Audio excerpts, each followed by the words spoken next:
ನಮಸ್ಕಾರ, ಸಿಟಿವಿ ನ್ಯೂಸ್ಗೆ ಸ್ವಾಗತ. ನಾನು ದೀಪಿಕಾ ಮಂಜುನಾಥ್. ಮೊದಲಿಗೆ ಮುಖ್ಯಾಂಶಗಳು.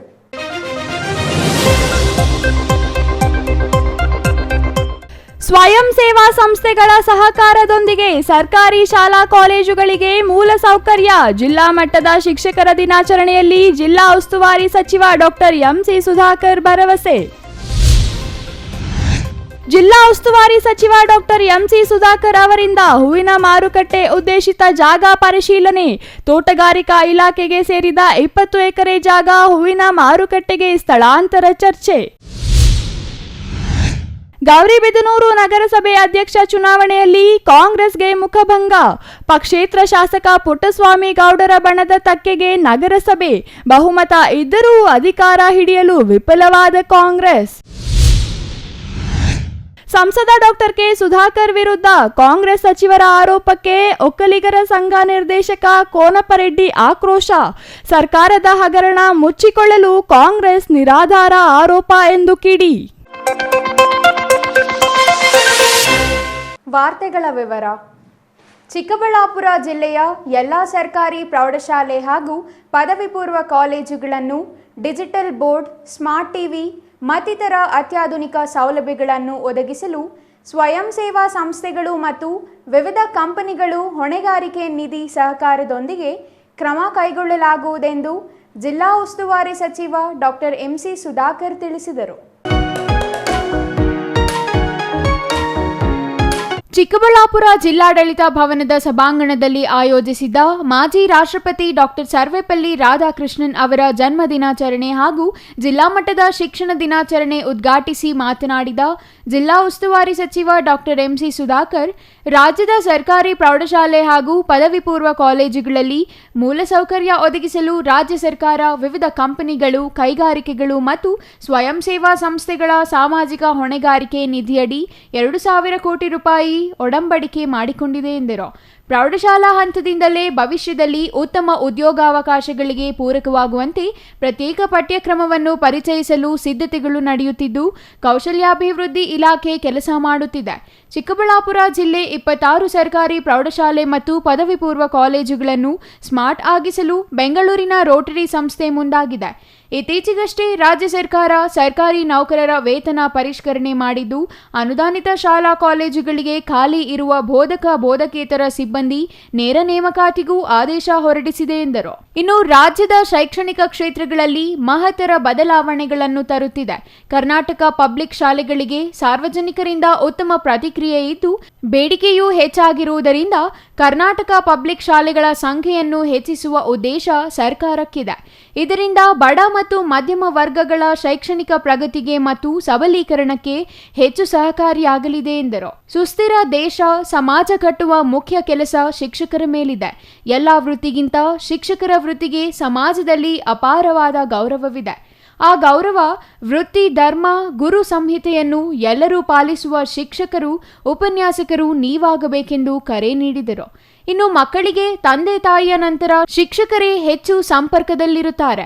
ಜಿಲ್ಲೆಯಲ್ಲಿ 2023-24ನೇ ಸಾಲಿನ SSLC ಪರೀಕ್ಷೆ ಫಲಿತಾಂಶ ಕಳಪೆಯಾಗುತ್ತಿದೆ. ಆದ್ದರಿಂದ ಶಿಕ್ಷಕರು ಗುಣಮಟ್ಟದ ಫಲಿತಾಂಶವನ್ನು ಉತ್ತಮಪಡಿಸಲು ಹೆಚ್ಚು ಶ್ರಮ ವಹಿಸಬೇಕು. ಜೊತೆಗೆ ಮೌಲ್ಯಯುತ ಶಿಕ್ಷಣ ನೀಡಬೇಕು. ತಮ್ಮ ವೃತ್ತಿ ಧರ್ಮ ಪಾಲಿಸಿ ತಮ್ಮ ವೃತ್ತಿಯ ಬಗ್ಗೆ ಹೆಮ್ಮೆ ಪಡಬೇಕು. ಸುಸ್ಥಿರ ದೇಶ, ಸಮಾಜ ಕಟ್ಟುವ ಕೆಲಸ ಮಾಡಬೇಕು. ಸಮಾಜದಲ್ಲಿ ಎಲ್ಲರಿಗೆ ಶಿಕ್ಷಣ ದೊರೆತರೆ ಇತರೆ ಸಮಸ್ಯೆಗಳನ್ನು ಪರಿಹರಿಸುವ ಅಗತ್ಯವಿಲ್ಲ ಎಂದು ತಿಳಿಸಿದರು. ಕೌಶಲ್ಯಾಭಿವೃದ್ಧಿ ಇಲಾಖೆ, ಕರ್ನಾಟಕ ಸ್ಕಿಲ್ ಡೆವಲಪ್ಮೆಂಟ್ ಕಾರ್ಪೊರೇಷನ್ ಏನಿದೆ, ಅವರ ಇವತ್ತೊಂದು ಸ್ಕಿಲ್ಗೆ ಇವತ್ತು ಕೆರಿಯರ್ಗೆ ಸಂಬಂಧಪಟ್ಟಂತೆ 8ನೇ ತರಗತಿಯಲ್ಲಿ ಏನಿರಬೇಕು, 9ಕ್ಕೆ ಏನಿರಬೇಕು, 10ನೇ ತರಗತಿಯಲ್ಲಿ ಏನಿರಬೇಕು, ಮಕ್ಕಳಿಗೆ ಯಾವ ರೀತಿ ಮಾಹಿತಿಯನ್ನು ಕೊಡಬಹುದು, ಭವಿಷ್ಯತ್ತಿನಲ್ಲಿ ಅವರ ಜೀವನವನ್ನ ಯಾವ ರೀತಿ ಅವರು ಏನು ಆಯ್ಕೆಗಳನ್ನ ಮಾಡ್ಕೊಳ್ಬಹುದು ಅಂತಕ್ಕಂಥದ್ದಕ್ಕೆ ಅದ್ರ ಬಗ್ಗೆ ಕೂಡ ಮಾಹಿತಿಯನ್ನ ಒಳಗೊಂಡಂತೆ ಈಗಾಗಲೇ ಅವರು ಕರಿಕ್ಯುಲಮ್ ಮಾಡಿದ್ದಾರೆ. ಅದನ್ನ ಡಿಜಿಟಲ್ ಫಾರ್ಮೆಟ್ ಬೇಕು ಅಂತ ಹೇಳಿದೀನಿ. ಮುಂದಿನ ಆದಷ್ಟು ಬೇಗ ದಿನಗಳಲ್ಲಿ ಅದನ್ನು ಕೂಡ ಕೊಡ್ತಕ್ಕಂಥ ಕೆಲಸ ಆಗುತ್ತೆ. ನಾನಿಲ್ಲಿ ಪ್ರೌಢಶಾಲಾ ಶಿಕ್ಷಕಿಯರಿದ್ರೆ ದಯವಿಟ್ಟು ತಮ್ಮಲ್ಲಿ ವಿನಂತಿಸ್ಕೊಳ್ಳೋದು, ಇವೆಲ್ಲವನ್ನ ಮಕ್ಕಳಿಗೆ ಜಾಗೃತಿಯನ್ನ ಮೂಡಿಸ್ತಕ್ಕಂಥ ಕೆಲಸ ಆಗಬೇಕು. ಇದು ನಿಮಗೆ ಅಕಾಡೆಮಿಕಲಿ ಏನು ಅವರಿಗೆ ಮಾರ್ಕ್ಸು ಮತ್ತೊಂದು ಬರ್ತಕ್ಕಂಥದ್ದಕ್ಕೆ ಗಮನ ಕೊಡೋದಲ್ಲ, ಮಕ್ಕಳಿಗೆ ಅವರಿಗೆ ದಾರಿ ತೋರಿಸ್ತಕ್ಕಂಥ ಕೆಲಸ ಆಗಬೇಕು. ನೀವು ಬದ್ಧತೆಯಿಂದ ಪ್ರಾಮಾಣಿಕತೆಯಿಂದ ನೀವು ಇವತ್ತು ಮಕ್ಕಳಿಗೆ ಇವತ್ತು ಎಷ್ಟೇ ದೊಡ್ಡ ಮನುಷ್ಯ ಯಾರೇ ಒಬ್ಬರು ಬೆಳೀಲಿ, ಆದರೆ ಅವರು ಗೌರವ ಕೊಡ್ತಕ್ಕಂಥದ್ದು ತಂದೆ ತಾಯಿ ನಂತರದ ಸ್ಥಾನ ಇರ್ತಕ್ಕಂಥದ್ದು ಶಿಕ್ಷಕರಿಗೆ. ಹೌದು ಅಲ್ವಾ ಹೇಳಿ? ನಿಮ್ಮ ಶಿಕ್ಷಕರನ್ನ ಯಾರು ಮರೀಲಿಕ್ಕೆ ಸಾಧ್ಯ ಇಲ್ಲ. ಇವತ್ತು ಸರ್ಕಾರ ಕೂಡ ಇವತ್ತು ನಿಮ್ಮ ಬೇಡಿಕೆಗಳನ್ನು ಈಡೇರಿಸಿದೆ. ನಾನು ನಿಮ್ಮಿಂದ ನಿರೀಕ್ಷೆ ಮಾಡೋದಿಷ್ಟೇ, ನಮ್ಮ ಫಲಿತಾಂಶ SSLCದು ಮೊನ್ನೆ ವರ್ಷದಲ್ಲಿ ಬಹಳ ನಾವು ಕಳಪೆ ಆಗಿದೆ. ದಯವಿಟ್ಟು ತಾವೆಲ್ಲರೂ ಎಚ್ಚರಿಕೆ ವಹಿಸಬೇಕು. ಇಷ್ಟೆಲ್ಲ ನಾವು ಸೌಲಭ್ಯ ಮಾಡಿ ಫಲಿತಾಂಶದಲ್ಲಿ ಬದಲಾವಣೆ ಆಗಿಲ್ಲ ಅಂದರೆ ಟೀಕೆ ಮಾಡ್ತಕ್ಕಂಥವ್ರಿಗೆ ನಾವು ಅಸ್ತ್ರ ಆಗ್ಬಿಡ್ತೀವಿ. ಬಹುಶಃ ಈಗ ನಿಮಗೆಲ್ಲ ಗೊತ್ತಿದೆ, ಇವತ್ತು ನಾವು ಉತ್ತಮ ಶಿಕ್ಷಕರಿಗೆ ಬಹಳಷ್ಟು ಜನಕ್ಕೆ ಮೊನ್ನೆ ನಾವು ಅವರಿಗೆ ಪ್ರಶಸ್ತಿಯನ್ನು ಕೊಟ್ಟಿದ್ದೀವಿ. ಎಲ್ಲರೂ ಏನೋ ಸರಿ ಇಲ್ಲ ಅಂತ ನಾವು ಹೇಳೋಕ್ಕೂ ಸಾಧ್ಯ ಇಲ್ಲ. ಬಹಳಷ್ಟು ಜನ ತಾವೆಲ್ಲರೂ ಬಹುತೇಕ ಜನ, ನಾನು ಹೇಳೋದು ಬಹುತೇಕ ಹೆಚ್ಚಿನ ಸಂಖ್ಯೆಯಲ್ಲಿ ತಾವೆಲ್ಲರೂ ಪ್ರಾಮಾಣಿಕವಾಗಿ ಕೆಲಸ ಮಾಡ್ತಕ್ಕಂಥ ನಿಟ್ಟಿನಲ್ಲಿದ್ದಾರೆ. ಯಾರೋ ಕೆಲವರು ಬೇರೆ ರೀತಿ ಇರ್ಬೋದು, ಆದರೆ ನೀವು ನಿಮ್ಮ ಪ್ರಾಮಾಣಿಕತೆ, ನಿಮ್ಮ ಬದ್ಧತೆ, ನೀವು ಇವತ್ತು ಸರ್ಕಾರದ ಒಂದು ವ್ಯವಸ್ಥೆಯಲ್ಲಿ ತಮ್ಮ ಜವಾಬ್ದಾರಿ ಇದೆ. ಆ ಜವಾಬ್ದಾರಿಯನ್ನು ತಾವು ಫಲಿತಾಂಶದ ರೂಪದಲ್ಲಿ ತೋರಿಸಿದಾಗ ಮಾತ್ರ ನೀವು ಯಾವ ರೀತಿ ಉತ್ತಮ ಶಿಕ್ಷಕರು ಅಥವಾ ನಿಮ್ಮ ಪ್ರಯತ್ನ ಏನು, ನಿಮ್ಮ ಬೆವರೇನು ಅಂತಕ್ಕಂಥದ್ದು ಯಾರು ಅದನ್ನ ಟೀಕೆ ಮಾಡ್ತಕ್ಕಂಥದ್ದಾಗ್ಬೋದು, ಅದು ಬೇರೆ ರೀತಿ ಹೇಳ್ತಕ್ಕಂಥದ್ದಕ್ಕೆ ಅವಕಾಶ ಇರೋದಿಲ್ಲ. ಇನ್ನು ಈ ವೇಳೆ ಜಿಲ್ಲೆಯಲ್ಲಿ ಉತ್ತಮ ಸೇವೆ ಸಲ್ಲಿಸಿದ ಶಿಕ್ಷಕರನ್ನು ಜಿಲ್ಲಾ ಮಟ್ಟದ ಉತ್ತಮ ಶಿಕ್ಷಕ ಪ್ರಶಸ್ತಿ ನೀಡಿ ಸನ್ಮಾನಿಸಲಾಯಿತು. ಮಾಜಿ ರಾಷ್ಟ್ರಪತಿ ಹಾಗೂ ತತ್ವಶಾಸ್ತ್ರಜ್ಞ ಸರ್ವೇಪಲ್ಲಿ ರಾಧಾಕೃಷ್ಣನ್ ಅವರ ಭಾವಚಿತ್ರ ಅನಾವರಣಗೊಳಿಸಿ ಪುಷ್ಪನಮನವನ್ನು ಸಲ್ಲಿಸಿ ಗೌರವ ಸಲ್ಲಿಸಲಾಯಿತು. ಜಿಲ್ಲಾಧಿಕಾರಿ PN ರವೀಂದ್ರ, ಜಿಲ್ಲಾ ಪಂಚಾಯಿತಿ ಸಿಇಒ ಪ್ರಕಾಶ್ GT ನಿಟ್ಟಾಲಿ, ಅಪರ ಜಿಲ್ಲಾಧಿಕಾರಿ ಡಾಕ್ಟರ್ N ಭಾಸ್ಕರ್, ಬೈಲಾಂಜಿನಪ್ಪ, ಉಪನಿರ್ದೇಶಕ ಮುನಿಕೆಂಪೇಗೌಡ, ಕ್ಷೇತ್ರ ಶಿಕ್ಷಣಾಧಿಕಾರಿ ನರೇಂದ್ರ ಕುಮಾರ್ ಮತ್ತಿತರರು ಹಾಜರಿದ್ದರು. Nandakumar, CTV news, Chikkaballapura. ಶಿಡ್ಲಘಟ್ಟದಲ್ಲಿ 200 ಕೋಟಿ ರೂಪಾಯಿ ವೆಚ್ಚದಲ್ಲಿ ಅತ್ಯಾಧುನಿಕ ಸೌಕರ್ಯಗಳ ಸುಸಜ್ಜಿತ ಹೈಟೆಕ್ ರೇಷ್ಮೆ ಗೂಡಿನ ಮಾರುಕಟ್ಟೆ ನಿರ್ಮಿಸಲು ಆರ್ಥಿಕ ಇಲಾಖೆ ಒಪ್ಪಿಗೆ ನೀಡಿದೆ ಎಂದು ಜಿಲ್ಲಾ ಉಸ್ತುವಾರಿ ಸಚಿವ ಡಾಕ್ಟರ್ MC ಸುಧಾಕರ್ ತಿಳಿಸಿದ್ದಾರೆ.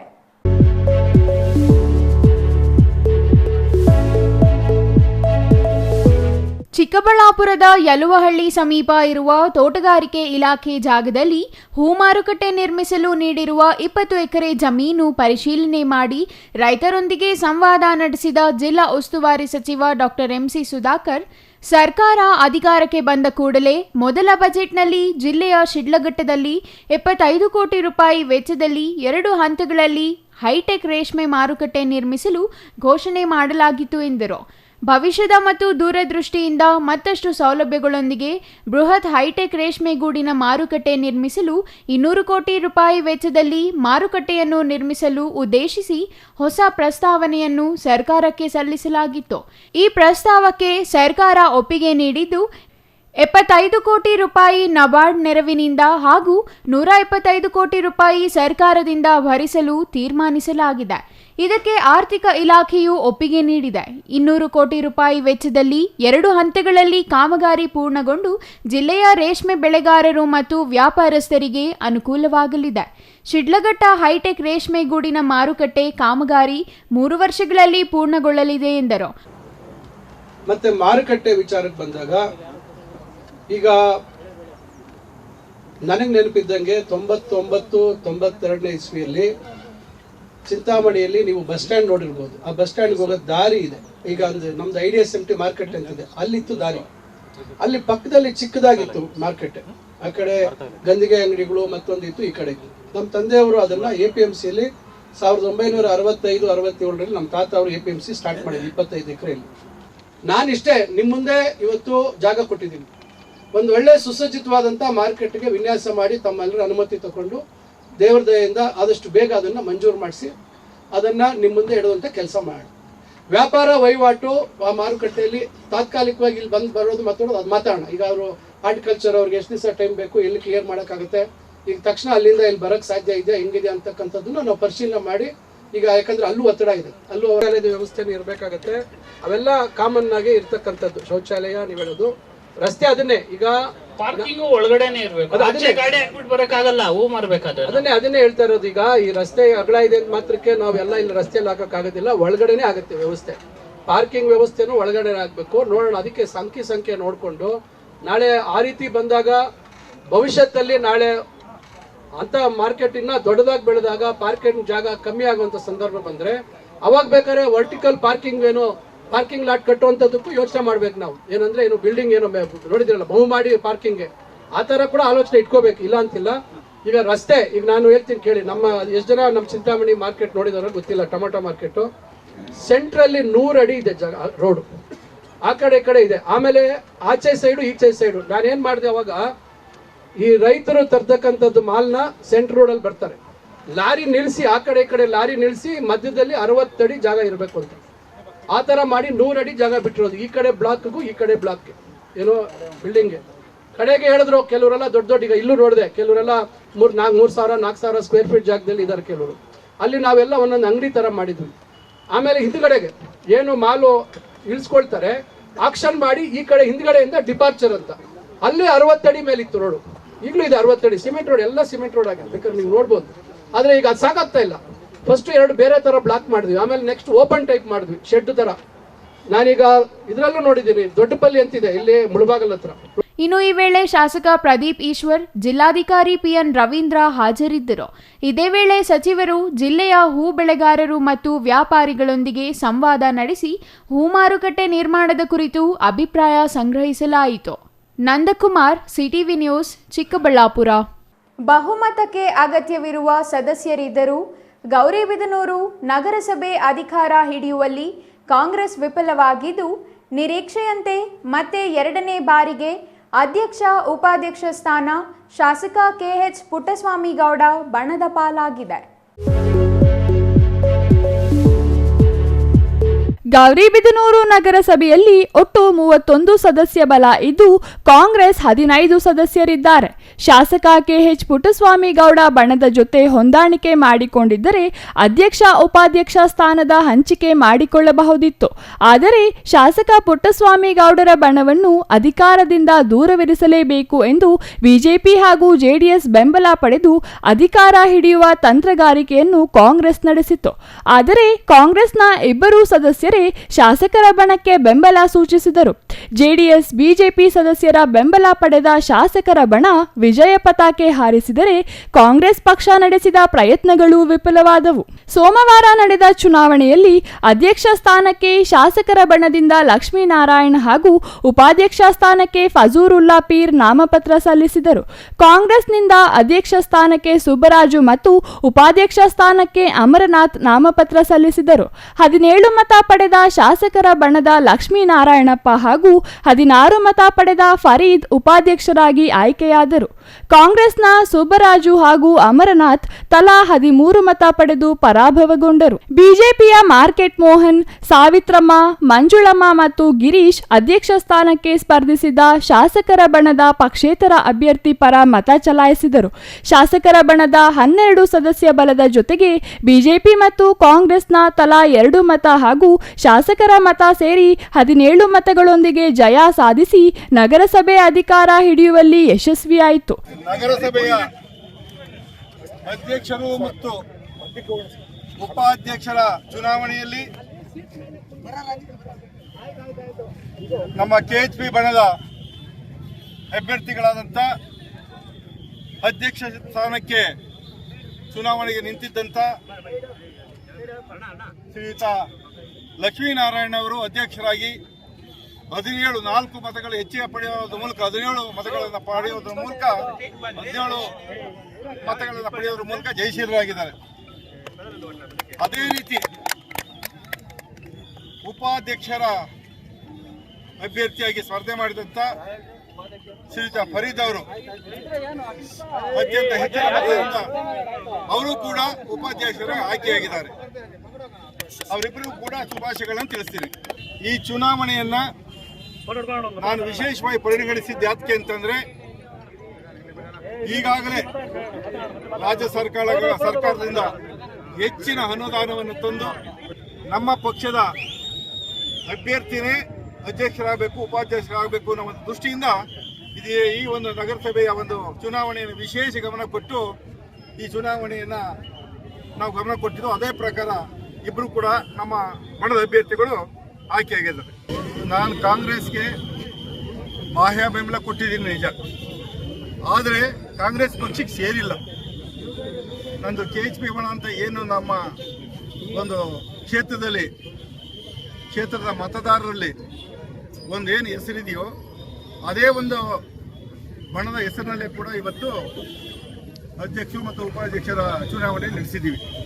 ನಮ್ಮ ಬಣ KHP ಒಂದು ಇಂಡಿಪೆಂಡೆಂಟ್ ಏನಿದೆ ಅದು ಪ್ರತ್ಯೇಕವಾಗಿ ಅಸ್ತಿತ್ವವಾಗಿ ಉಳ್ಕೊಂಡಿದೆ.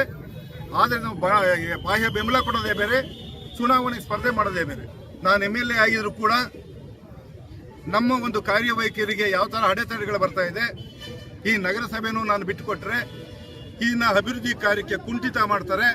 ಅದರಿಂದ ನನ್ನನ್ನು ಈ ಒಂದು ಚುನಾವಣೆಯಲ್ಲಿ ನಾನು ಪ್ರತಿಯಾಗಿ ಸ್ಪರ್ಧೆ ಮಾಡ್ತೀನಿ ಅನ್ನೋದನ್ನ ಹೈಕಮಾಂಡ್ಗೆ ನಾನು ಮನವರಿಕೆ ಮಾಡಿಕೊಟ್ಟೆ. ಅಧಿಕ ಮತ ಪಡೆದವರನ್ನು ಅಧ್ಯಕ್ಷ ಉಪಾಧ್ಯಕ್ಷರನ್ನಾಗಿ ಚುನಾವಣಾಧಿಕಾರಿ ಅಶ್ವಿನ್ ಘೋಷಿಸಿದರು. ಗೆದ್ದವರ ಬೆಂಬಲಿಗರು ನಗರಸಭೆ ಮುಂಭಾಗ ಪಟಾಕಿ ಸಿಡಿಸಿ ಸಿಹಿ ಹಂಚಿ ವಿಜಯೋತ್ಸವ ಆಚರಿಸಿದರು. ನಗರ ಸೇರಿದಂತೆ ಗ್ರಾಮೀಣ ಭಾಗದಿಂದ ನೂರಾರು ಸಂಖ್ಯೆಯಲ್ಲಿ ಶಾಸಕರ ಬಣದ ಕಾರ್ಯಕರ್ತರು ಜಮಾಯಿಸಿದ್ದರು. ಶಾಸಕರಿಗೆ ಜೈಕಾರ ಕೂಗಿದರು. ಚುನಾವಣೆ ಹಿನ್ನೆಲೆಯಲ್ಲಿ ಪೊಲೀಸ್ ಬಂದೋಬಸ್ತ್ ಕಲ್ಪಿಸಲಾಗಿತ್ತು. R Manjunath, CTV news, Gauribidanur. ಆಸ್ತಿ ಹಣ ಬೇಡ, ಜೀವ ಉಳಿದರೆ ಸಾಕು ಎನ್ನುವ ಸ್ಥಿತಿಯಲ್ಲಿ ಜೀವದ ಹಂಗು ಲೆಕ್ಕಿಸದೆ ರಾಜ್ಯದ 6 ಕೋಟಿ ಜನತೆಗೆ ಉಚಿತ ಕೋವಿಡ್ ಲಸಿಕೆ ಕೊಟ್ಟು ಪ್ರಾಣ ಉಳಿಸಿರುವ ಅಂದಿನ ಸಚಿವ ಡಾಕ್ಟರ್ ಕೆ ಸುಧಾಕರ್ ಅವರ ಬಗ್ಗೆ ಕಾಂಗ್ರೆಸ್ಸಿನ ಕೆಲ ಸಚಿವರು ಮೂರ್ಖತನದ ಹೇಳಿಕೆ ನೀಡುತ್ತಿರುವುದು ಖಂಡನೀಯ ಎಂದು ಒಕ್ಕಲಿಗರ ಸಂಘದ ರಾಜ್ಯ ನಿರ್ದೇಶಕ ಟಿ ಕೋನಪರೆಡ್ಡಿ ಆರೋಪಿಸಿದರು.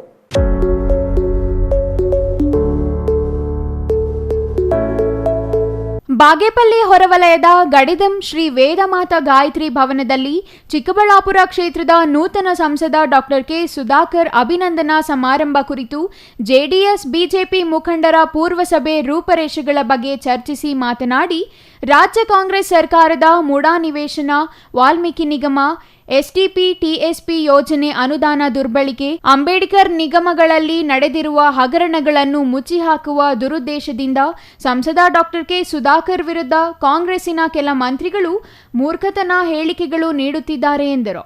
ಅಂದಿನ ಬಿಜೆಪಿ ಸರ್ಕಾರದ ರಾಜ್ಯ ಸಚಿವರಾಗಿದ್ದ ಹಾಲಿ ಸಂಸದ ಡಾಕ್ಟರ್ ಕೆ ಸುಧಾಕರ್ ಹಾಗೂ ಕುಟುಂಬ ಸದಸ್ಯರು ಕೋವಿಡ್ ಸೋಂಕಿಗೆ ಗುರಿಯಾಗಿದ್ದ ವೇಳೆ ಪ್ರಾಣದ ಹಂಗು ತೊರೆದು ರಾಜ್ಯ ಸಂಚಾರ ಮಾಡಿ ಜನತೆಗೆ ಉಚಿತ ಚಿಕಿತ್ಸೆಯ ಜೊತೆಗೆ 2 ಬಾರಿ ಕೋವಿಡ್ ಲಸಿಕೆ ಉಚಿತವಾಗಿ ವಿತರಿಸಿದರು. ರಾಜ್ಯದಲ್ಲಿ ಕಾಂಗ್ರೆಸ್ ಸರ್ಕಾರ ಅಧಿಕಾರಕ್ಕೆ 1.5 ವರ್ಷದ ಅವಧಿಯಲ್ಲಿ ಆಗಿರುವ ಹಲವು ಹಗರಣಗಳನ್ನು ಮುಚ್ಚಿಹಾಕಿಕೊಳ್ಳಲು 3 ವರ್ಷಗಳ ಹಿಂದಿನ ಬಿಜೆಪಿ ಸರ್ಕಾರದ ಜನಪರ ಯೋಜನೆಗಳಲ್ಲಿ ಅಕ್ರಮ ನಡೆದಿದೆ ಎನ್ನುತ್ತಿರುವ ಕಾಂಗ್ರೆಸ್ ಸರ್ಕಾರ ಇದೀಗ ತನಿಖೆ ನಡೆಸುತ್ತಿರುವುದು ಮೂರ್ಖತನದ ತೀರ್ಮಾನ ಆಗಿದೆ ಎಂದು ತಿಳಿಸಿದರು.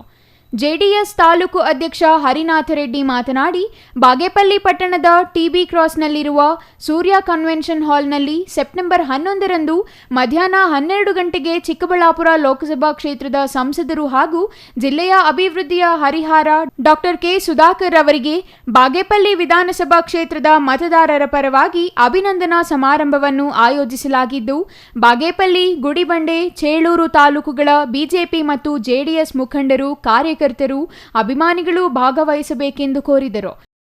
ಬೆಂಗಳೂರು ಗ್ರಾಮಾಂತರ, ಚಿಕ್ಕಬಳ್ಳಾಪುರ, ಕೋಲಾರ ಜಿಲ್ಲೆಗಳಿಗೆ ಕೊಳಚೆ ನೀರನ್ನು ಸಂಸ್ಕರಿಸಿ ಅದನ್ನು ತಗೊಳ್ತಾ ಇದ್ದೀವಿ ಅಂತ ಆ ಒಂದು ಪದ ಇದೆಯಲ್ಲ, ಅದು ಇಡೀ 540 ಜನ ಸಂಸದರ ಮನಸ್ಸನ್ನ ಕರಗುವಂತೆ ಮಾಡಿತು. ಆ ಪದ ಬಳಕೆ ಮಾಡಿದ್ದು ಯಾಕೆ ಅಂತ ಗೊತ್ತಾ? ಈ ಒಂದು ಭಾಗಗಳಿಗೆ ಶಾಶ್ವತ ನೀರಾವರಿಯನ್ನ ತರಬೇಕು ಅನ್ನುವ ಏಕೈಕ ಉದ್ದೇಶದಿಂದ, ಯಾರು ಅದಕ್ಕೆ ಅಡ್ಡಿಪಡಿಸಬಾರದು ಅನ್ನೋ ಉದ್ದೇಶದಿಂದ ಕೊಳಚೆ ನೀರು ಸಂಸ್ಕರಿಸಿ ನಮ್ಮ ಜಿಲ್ಲೆಗಳಿಗೆ ಕೆರೆಗಳು ತಂದಿದ್ದೀವಿ ಅಂತ ಎಲ್ಲರ ಮನಸ್ಸು ಕರಗಿತು. ಆ ಒಂದು ಪದದಿಂದ ಎಲ್ಲರ ಗಮನ ಸೆಳೆದು ಮತ್ತೆ ರೈಲ್ವೆ ಬಗ್ಗೆ ಮತ್ತಿತರ ಯೋಜನೆಗಳ ಬಗ್ಗೆ. ಇನ್ನು ಈ ಸಂದರ್ಭದಲ್ಲಿ ಬಿಜೆಪಿ ಜಿಲ್ಲಾಧ್ಯಕ್ಷ ರಾಮಲಿಂಗಪ್ಪ, ಜಿಲ್ಲಾ ಪಂಚಾಯಿತಿ ಮಾಜಿ ಅಧ್ಯಕ್ಷ PN ಕೇಶವರೆಡ್ಡಿ, ಸೊಸೈಟಿ ಅಧ್ಯಕ್ಷ JP Reddy, KT Veeranjaneya, doctor MN Rajareddy, Chowdareddy, SY Venkataramanareddy, GV Krishnareddy, GS Sudhakar Reddy, Gopala, Murthy, ST Chandramohan Babu, Venkatesh ಮತ್ತಿತರರು ಹಾಜರಿದ್ದರು. Ganesh, CTV news, Bagepalli.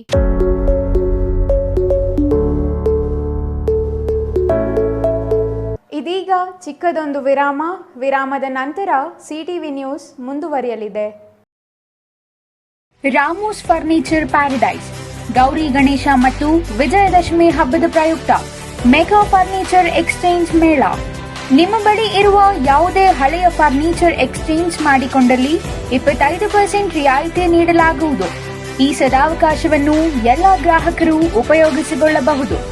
ಹಿಂದೆ ಸಂಪರ್ಕಿಸಿ ರಾಮೂಸ್ ಫರ್ನಿಚರ್ ಪ್ಯಾರಡೈಸ್, ರಾಗ ಬಿಲ್ಡಿಂಗ್, ವಿಶಾಲ್ ಮಾರ್ಟ್ ಮುಂಭಾಗ, ಬಿಬಿ ರಸ್ತೆ, Chikkaballapur.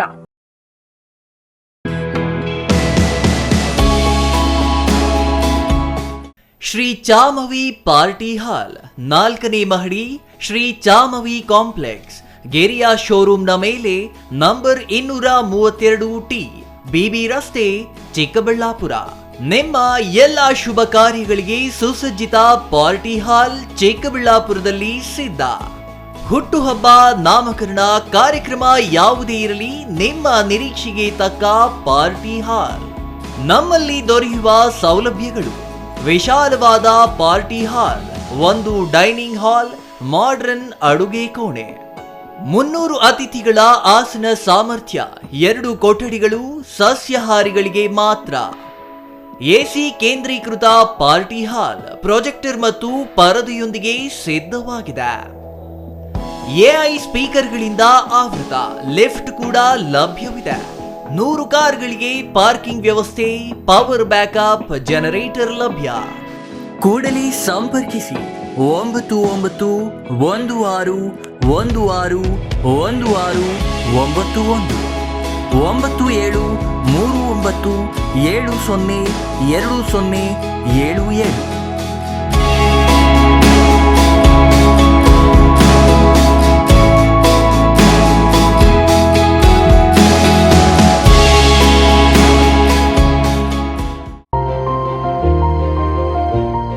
Jain mission hospital, Jain mission ಟ್ರಸ್ಟ್ನ ಲಾಭರಹಿತ ಉಪಕ್ರಮ, ಬಿಬಿ ರಸ್ತೆ, ಚಿಕ್ಕಬಳ್ಳಾಪುರ. ಇನ್ನು ಮುಂದೆ ಹೆಚ್ಚಿನ ಚಿಕಿತ್ಸೆಗಾಗಿ ಬೆಂಗಳೂರಿಗೆ ಹೋಗಬೇಕು ಎಂಬ ಚಿಂತೆ ಬೇಡ. ಚಿಕ್ಕಬಳ್ಳಾಪುರದ ಮೊಟ್ಟ ಮೊದಲ ಅತ್ಯಾಧುನಿಕ ತಂತ್ರಜ್ಞಾನ, ಗುಣಮಟ್ಟದ ವೈದ್ಯಕೀಯವನ್ನು ಒಳಗೊಂಡ ಏಕೈಕ ಆಸ್ಪತ್ರೆ ಜೈನ್ ಮಿಷನ್ ಹಾಸ್ಪಿಟಲ್. ದಿನದ 24 ಗಂಟೆಗಳು ನೆಬುಲೈಸೇಷನ್, ಹೆರಿಗೆ, ಐಸಿಯು, ಟ್ರಾಮ್ ಸೆಂಟರ್, ಆಂಬ್ಯುಲೆನ್ಸ್ ಸೇವೆಗಳು ಲಭ್ಯವಿದೆ. ಜೈನ್ ಮಿಷನ್ ಆಸ್ಪತ್ರೆಯು 4 ಅಂತಸ್ತಿನ ಕಟ್ಟಡವನ್ನು ಒಳಗೊಂಡಿದ್ದು 100 ಹಾಸಿಗೆಗಳುಳ್ಳ ಸುಸಜ್ಜಿತವಾದ ಆಸ್ಪತ್ರೆಯಾಗಿದೆ. ಅಲ್ಲದೆ ಸುಧಾರಿತ ಲ್ಯಾಬ್ ಸೌಲಭ್ಯಗಳು, ಎಕ್ಸ್ರೇ, ಓಟಿ ಕಾಂಪ್ಲೆಕ್ಸ್, ಲ್ಯಾಬ್ ಸೇವೆಗಳು, ಒಳಗಿನ ರೋಗಿಗಳು, ಸಾಮಾನ್ಯ ಸೇವೆಗಳು ಲಭ್ಯವಿದೆ. 24 ಗಂಟೆಗಳ ತುರ್ತು ಸೇವೆಗಳು, ಐಸಿಯು, ಎನ್ಐಸಿಯು, ಅಪಘಾತ ಮತ್ತು ತುರ್ತು ಚಿಕಿತ್ಸೆ, ಫಾರ್ಮಸಿ, ಆಂಬ್ಯುಲೆನ್ಸ್. ವಿರಾಮದ ನಂತರ ಸಿಟಿವಿ ನ್ಯೂಸ್ಗೆ ಮತ್ತೆ ಸ್ವಾಗತ. ಒಳ ಮೀಸಲಾತಿ ವರ್ಗೀಕರಣ ಮಾಡುವ ಆದೇಶ ನೀಡುವುದು ಸೇರಿದಂತೆ ವಿವಿಧ ಬೇಡಿಕೆಗಳ ಈಡೇರಿಕೆಗೆ ಆಗ್ರಹಿಸಿ ಸೆಪ್ಟೆಂಬರ್ 12ರಂದು ಜಿಲ್ಲಾಧಿಕಾರಿ ಕಚೇರಿ ಮುಂದೆ ಸಾಂಕೇತಿಕ ಧರಣಿ ಹಮ್ಮಿಕೊಂಡಿರುವುದಾಗಿ ದಲಿತ ಸಂಘರ್ಷ ಸಮಿತಿ ಜಿಲ್ಲಾ ಸಂಚಾಲಕ ವಿ ನರಸಿಂಹಪ್ಪ ತಿಳಿಸಿದ್ದಾರೆ. ಚಿಕ್ಕಬಳ್ಳಾಪುರ ನಗರದ ಪತ್ರಕರ್ತರ ಭವನದಲ್ಲಿ ಇಂದು ನಡೆದ ಸುದ್ದಿಗೋಷ್ಠಿಯಲ್ಲಿ ಮಾತನಾಡಿದ ದಲಿತ ಸಂಘರ್ಷ ಸಮಿತಿ ಜಿಲ್ಲಾ ಸಂಚಾಲಕ ವಿ ನರಸಿಂಹಪ್ಪ, ಪರಿಶಿಷ್ಟ ಜಾತಿ ಪಂಗಡಗಳಲ್ಲಿ ಒಳ ಮೀಸಲಾತಿಗೆ ಸುಪ್ರೀಂ ಕೋರ್ಟ್ ಒಪ್ಪಿಗೆ ನೀಡಿದ್ದು, ರಾಜ್ಯ ಸರ್ಕಾರ ತುರ್ತಾಗಿ ಒಳ ಮೀಸಲಾತಿ ಜಾರಿಗೊಳಿಸಬೇಕು. ಈ ವಿಚಾರದಲ್ಲಿ ಸುಪ್ರೀಂ ಕೋರ್ಟ್ ಆದೇಶ ನೀಡಿದ್ದರೂ ಮುಖ್ಯಮಂತ್ರಿ ಸಿದ್ದರಾಮಯ್ಯ ಒಳ ಮೀಸಲಾತಿ ಜಾರಿ ಮಾಡುವಲ್ಲಿ ಮೀನಾಮೇಷ ಎಣಿಸುತ್ತಿದ್ದಾರೆ. ಇದರಿಂದ ಮುಖ್ಯಮಂತ್ರಿಗಳು ಒಳ ಮೀಸಲಾತಿ ಪರವಾಗಿಲ್ಲ ಎಂಬುದು ಸ್ಪಷ್ಟವಾಗುತ್ತಿದೆ ಎಂದರು. ಸುಪ್ರೀಂ ಕೋರ್ಟ್ ತೀರ್ಪು ಪ್ರಕಟಣೆಗೊಂಡಾಗ ಸಿದ್ದರಾಮಯ್ಯ ಅವರು ನೀಡಿರುವ ಹೇಳಿಕೆ ಆಶಾದಾಯಕವಾಗಿದೆ. ಈ ನಿಟ್ಟಿನಲ್ಲಿ ತುರ್ತಾಗಿ ಸಚಿವ ಸಂಪುಟ ಸಭೆಯಲ್ಲಿ ಒಳ ಮೀಸಲಾತಿ ಸಂಬಂಧ ಒಪ್ಪಿಗೆ ಪಡೆದು ಜಾರಿಗೊಳಿಸಬೇಕು ಎಂದರು. ರಾಜ್ಯ ಸರ್ಕಾರಗಳಿಗೆ ಪರಿಶಿಷ್ಟ ಜಾತಿ ಒಳ ಮೀಸಲಾತಿ ವರ್ಗೀಕರಣ ಮಾಡುವ ಅಧಿಕಾರ ಇದೆ ಎಂದು ಸುಪ್ರೀಂ ಕೋರ್ಟ್ ಆದೇಶ ಮಾಡಿದೆ. ಇದನ್ನ ರಾಜ್ಯ ಸರ್ಕಾರ ಸಮಯಕ್ಕೆ ಸರಿಯಾಗಿ ಅನುಷ್ಠಾನ ಮಾಡಿಲ್ಲ. ಹಾಗಾಗಿ ರಾಜ್ಯ ಸರ್ಕಾರದ ವಿರುದ್ಧ ವಿವಿಧ ಬೇಡಿಕೆಗಳು ಈಡೇರಿಸುವ ಬಗ್ಗೆ ಎಲ್ಲ ಜಿಲ್ಲಾಧಿಕಾರಿಗಳ ಕಚೇರಿ ಮುಂದೆ ಸೆಪ್ಟೆಂಬರ್ 12ರಂದು ಸಾಂಕೇತಿಕ ಧರಣಿ ಮಾಡುತ್ತಿದ್ದು, ಚಿಕ್ಕಬಳ್ಳಾಪುರ ಜಿಲ್ಲಾಧಿಕಾರಿ ಕಚೇರಿ ಮುಂದೆಯೂ ಅಂದು ಸಾಂಕೇತಿಕ ಧರಣಿ ಮಾಡುವ ಮೂಲಕ ರಾಜ್ಯ ಸರ್ಕಾರಕ್ಕೆ ಬಿಸಿ ಮುಟ್ಟಿಸಲಾಗುವುದು ಎಂದರು. ನನ್ನ ಹೆಸರು ವಿ ನರಸಿಂಹಪ್ಪ ಅಂತ, ಕರ್ನಾಟಕ ದಲಿತ ಸಂಘರ್ಷ ಸಮಿತಿ ಚಿಂತಾಮಣಿ ಜಿಲ್ಲಾ ಸಂಚಾಲಕರು. ಏನು ಇವತ್ತು ಪತ್ರಿಕಾಗೋಷ್ಠಿ ಕರೆದಿರೋ ಉದ್ದೇಶ ಏನಂದರೆ, ಏನು ಪರಿಶಿಷ್ಟ ಜಾತಿ ಒಳಗಡೆ ಅನ್ಯಾಯ ಆಗ್ತಾಯಿತ್ತು ಅದನ್ನು ತಡೆಗಟ್ಟಲು ಕರ್ನಾಟಕ ದಲಿತ ಸಂಘರ್ಷ ಸಮಿತಿ 30 ವರ್ಷಗಳಿಂದ ಏನು ಪರಿಶಿಷ್ಟ ಜಾತಿ ಒಳಗೆ ಒಳ ಮೀಸಲಾತಿ ಬೇಕಂತ 30 ವರ್ಷಗಳಿಂದ ಮೂಲೆಗಳಿಂದ ಹೋರಾಟ ಮಾಡ್ತಿದ್ದು, ಅದರ ಸಲುವಾಗಿ ಅದರ ಫಲವಾಗಿ ಈಗ ಸರ್ಕಾರ ಏನಾಯ್ತು, ಒಂದು ಸಮಿತಿ ರಚನೆ ಆಯಿತು. ತಮಗೆಲ್ಲ ಗೊತ್ತಿರೋ ವಿಚಾರಣೆ ಅದು. ಸಮಿತಿಯಲ್ಲಿ ಏನಾಯ್ತು ಅಂದರೆ, ಸರ್ಕಾರ ಸಮಿತಿ ಮಾಡ್ತು, ಆದರೆ ಜಾರಿ ಮಾಡಲಿಲ್ಲ. ಏನು ಜಾರಿ ಮಾಡಲಿಕ್ಕೆ ಏನಂದರೆ, ಏನು ಈ ಪರಿಶಿಷ್ಟ ಜಾತಿ ಒಳಗೆ ಕೆಲವರು ಮಾಡಬಾರ್ದಂತ, ಕೆಲವು ಮಾಡಬೇಕಂತ ಈ ಥರ ಒತ್ತಡ ಆಯಿತು. ಹಾಗಾಗಿ ಸರ್ಕಾರ ನಮಗೆ ಯಾಕಪ್ಪ ಅಂತ ಕೈ ತೊಳ್ಕೊಳ್ಳಿಕ್ಕೆ ಏನು ಮಾಡ್ತೆ ಅಂದರೆ, ಸುಪ್ರೀಂ ಕೋರ್ಟ್ ಅಂಗಳಕ್ಕೆ ಹೋಯಿತು. ಸುಪ್ರೀಂ ಕೋರ್ಟ್ ಏನು ಮಾಡ್ತೆ ಅಂದರೆ, ಅದನ್ನು ಗಂಭೀರವಾಗಿ ಪರಿಗಣಿಸಿ, ಏನು ಪರಿಶಿಷ್ಟ ಜಾತಿ ಒಳಗಡೆ ತುಂಬ ಅನ್ಯಾಯ ಆಗಿದೆ ಅದನ್ನು ಸರಿಪಡಬೇಕಾದ್ರೆ ಒಳ ಮೀಸಲಾತಿ ಮಾಡಿದ್ರೆ ಮಾತ್ರ ಅಭಿವೃದ್ಧಿ. ಈ ಸರ್ಕಾರಕ್ಕೆ ಬಿಸಿ ಮುಟ್ಟುವ ವಿಚಾರ ಏನಂದರೆ, ಯಾಕೆ ನೀವು ಮಾಡ್ತಾ ಇಲ್ಲ, ಸದಾಶಿವ ಆಯೋಗ ಯಾಕೆ ಮಾಡ್ತಾ ಇಲ್ಲ, ಒಳ ಮೀಸಲಾತಿ ಯಾಕೆ ಮಾಡ್ತಾ ಇಲ್ಲ, ಏನು ತೊಂದರೆ ನಿಮಗೆ? ಸುಪ್ರೀಂ ಕೋರ್ಟ್ಗಿಂತ ದೊಡ್ಡವರ ನೀವು? ಸುಪ್ರೀಂ ಕೋರ್ಟಿಗಿಂತ ದೊಡ್ಡವರು ಅಲ್ವಲ್ಲ, ಈ ದೇಶಕ್ಕೆ ಸುಪ್ರೀಂ ಕೋರ್ಟೇ ದೊಡ್ಡದು.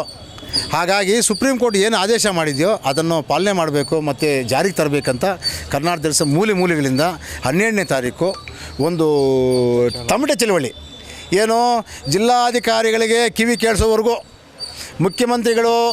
ಮುಖ್ಯಮಂತ್ರಿಗಳಿಗೆ ಕಿವಿ ಕೇಳಿಸೋವರೆಗೂ, ರಾಜ್ಯ ಉಸ್ತುವಾರಿ ಸಚಿವರಾದ MC ಸುಧಾಕರ್ ಅವ್ರಿಗೆ ಮತ್ತು ನಮ್ಮ ಲೋಕಸಭಾ ಸದಸ್ಯರಾದ ಯಾರು ಕೆ ಸುಧಾಕರ್ ಅವ್ರಿಗೂ ಕಿವಿ ಕೇಳಿಸೋವರೆಗೂ ತಮಟೆ ಬಾಡಿಸಿ ಅವ್ರಿಗೆ ನಾವು ಬಿಸಿ ಮುಟ್ಟುವ ಕೆಲಸ ಮಾಡ್ತಾಯಿದ್ದೀವಿ. ಇನ್ನು ಸುದ್ದಿಗೋಷ್ಠಿಯಲ್ಲಿ ಚಿಕ್ಕಬಳ್ಳಾಪುರದ ಜಿ ಗಂಗಣ್ಣ, ಮಂಚೇನಹಳ್ಳಿಯ ವೆಂಕಟಸ್ವಾಮಿ, MG ರಮೇಶ್, ಕೃಷ್ಣಪ್ಪ, ವೆಂಕಟೇಶ್, ಗೌರಿಬಿದನೂರಿನ ಕೃಷ್ಣ, ಮೋಕ್ಷ ಅಲೈಕ್ಯ, ನರೇಶ್, ನಾರಾಯಣಪ್ಪ ಇನ್ನೂ ಹಲವರು ಹಾಜರಿದ್ದರು. Nandakumar, CTV news, Chikkaballapur.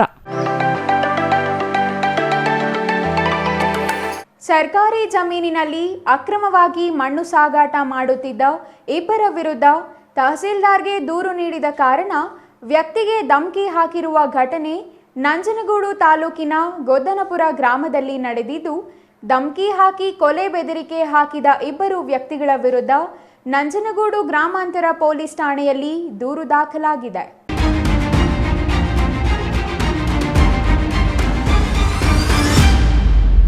ಸರ್ಕಾರಿ ಜಮೀನಿನಲ್ಲಿ ಅಕ್ರಮವಾಗಿ ಮಣ್ಣು ಸಾಗಾಟ ಮಾಡುತ್ತಿದ್ದ ಇಬ್ಬರ ವಿರುದ್ಧ ತಹಸೀಲ್ದಾರ್ಗೆ ದೂರು ನೀಡಿದ ಕಾರಣ ವ್ಯಕ್ತಿಗೆ ಧಮಕಿ ಹಾಕಿರುವ ಘಟನೆ ನಂಜನಗೂಡು ತಾಲೂಕಿನ ಗೊದ್ದನಪುರ ಗ್ರಾಮದಲ್ಲಿ ನಡೆದಿದೆ.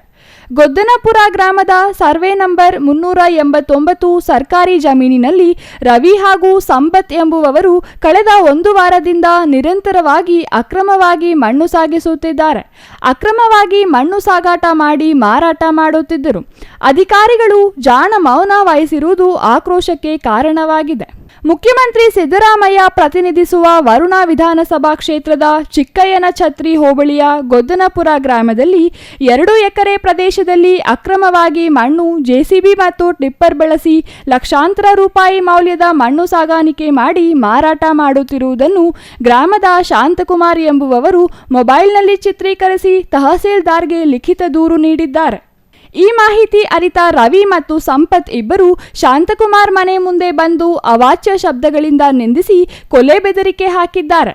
ಅಕ್ರಮವಾಗಿ ಮಣ್ಣು ಸಾಗಾಣಿಕೆ ಮಾಡುತ್ತಿರುವ ರವಿ ಹಾಗೂ ಸಂಪತ್ ವಿರುದ್ಧ ಸೂಕ್ತ ಕಾನೂನು ಕ್ರಮ ಕೈಗೊಳ್ಳಬೇಕು ಎಂದು ಶಾಂತಕುಮಾರ್ ರಕ್ಷಣೆ ಕೋರಿ ನಂಜನಗೂಡು ಗ್ರಾಮಾಂತರ ಪೊಲೀಸ್ ಠಾಣೆಯಲ್ಲಿ ದೂರು ದಾಖಲಿಸಿದ್ದಾರೆ. ದೂರನ್ನ ಕೊಟ್ಟರು, ಸಂಬಂಧಪಟ್ಟ ಪೊಲೀಸ್ ಇಲಾಖೆ ನಾನು ತಿಳಿಸ್ತೀನಿ, ಸಂಬಂಧಪಟ್ಟ ಇಲಾಖೆ ತಿಳಿಸ್ತೀನಿ ಅಂದ್ಬಿಟ್ಟು ತುಂಬಾ ಬೇಜವಾಬ್ದಾರಿತನ ಮಾಡ್ತಾ ಇದ್ದಾರೆ. ಹಾಗಾಗಿ ಈ ವಿಚಾರ ಇದೇ ಗ್ರಾಮದ ಒಬ್ರು ಶಾಂತಕುಮಾರ್ ಅಂತಕ್ಕಂಥವ್ರು ಸಂಬಂಧಪಟ್ಟ ಪೊಲೀಸ್ ಠಾಣೆಗೆ ಒಂದು ದೂರನ್ನ ಕೊಡ್ತಾರೆ. ಇದು ನಮ್ಮ ಇಲಾಖೆಗೆ ಸಂಬಂಧಪಡಲ್ಲಪ್ಪ, ನಿಮ್ಮ ಮನೆ ಹತ್ರ ಬಂದು ಗಲಾಟೆ ಮಾಡೋದಕ್ಕೆ ನಿಮ್ಮ ಮೇಲೆ ನಾವು ದೂರನ್ನ ದಾಖಲಿಸ್ತೀವಿ. ಈ ದೂರನ್ನ ತಹಸೀಲ್ದಾರ್ ಅವರಿಗೆ ಇವರು ಮೌಖಿಕವಾಗಿ ಕರೆ ಮೂಲಕ ದೂರನ್ನ ಕೊಟ್ಟಿದ್ದಕ್ಕೆ ಆತನ ಗ್ರಾಮಕ್ಕೆ ತೆರಳಿ ಇದಕ್ಕೆ ಸಂಬಂಧಪಟ್ಟ ವ್ಯಕ್ತಿಗಳು ಅಂದ್ರೆ ಯಾರು ಈ ಮಣ್ಣನ್ನ ಭೂ ಕಬಳಿಕೆ ಮಾಡ್ತಾ ಇದ್ದಾರೆ ಅವರು ಅಂತ ಸಂಬಂಧಪಟ್ಟ ವ್ಯಕ್ತಿಗಳು ಶಾಂತಕುಮಾರ್ ಅಂತಕ್ಕಂಥವ್ರ ಮನೆ ಮುಂದೆ ಹೋಗಿ ಬೆಳಗ್ಗೆ ಸುಮಾರು 10:11 ಗಂಟೆ ಅಷ್ಟೊತ್ತಲ್ಲಿ ತುಂಬಾ ಮನೆ ಮತ್ತೆ ಅವಾಚ್ಯ ಶಬ್ದಗಳನ್ನು ನಿಂದಿಸಿ ಅವ್ರ ಮೇಲೆ ಹಲ್ಲೆ ಮಾಡಲು ಪ್ರಯತ್ನ ಪಟ್ಟಿರ್ತಾರೆ.